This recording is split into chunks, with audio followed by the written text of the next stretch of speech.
Election మరి అందరైతే focused గా పనిచేస్తారు. పక్కా ఫోకస్ గా ఇప్పుడు బీఆర్ఎస్ ఒకవేళ గెలిస్తే అయిపోయింది, కాంగ్రెస్ అయిపోయింది, ఇక నేనే అనేది వాళ్ళు బీఆర్ఎస్ వాళ్ళు. కానీ బీఆర్ఎస్ వాళ్ళు చేసినటువంటి చాలా ఉత్తమమైన పనులు జనాలకు అందరికి తెలుసు కదా. హైదరాబాద్కి ఏం చేశారు సరే, ఇప్పుడున్నటువంటి కాంగ్రెస్ ప్రభుత్వం దానికి అతీతంగా చేస్తుందని కూడా ఏం చెప్తలేము.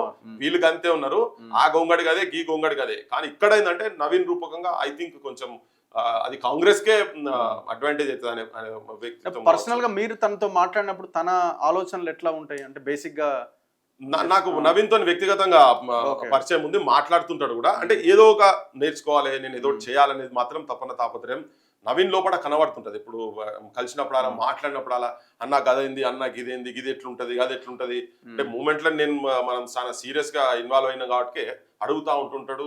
ఇక్కడ కలిసినా కానీ మాట్లాడినా కానీ చెప్తా ఉంటాడు. అంటే ఏదో ఒకటి అయితే సమాజానికి చేయాలి అనేది మాత్రం ఉంటది. మేబీ రాంగ్ దాంట్లో పోవచ్చు, కొంత అటు ఇటు కానీ మనకు సమాజం పట్ల నేను ఏదైనా సర్వీస్ చేయాలనే లైన్ మాత్రం జనరల్ గా నవీన్ లోపల కనబడతా ఉంటది.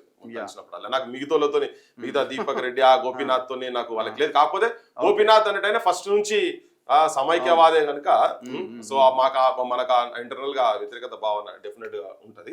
వ్యక్తిగతంగా తనది మనం పార్టీని ఎట్లా క్రిటిసైజ్ చేస్తా ఉన్నాం, ఇష్యూస్ ఏది కరెక్ట్ ఉంటే అది మాట్లాడతాం, ఏది నెగటివ్ ఉంటే దాన్ని సైడ్ మాత్రం.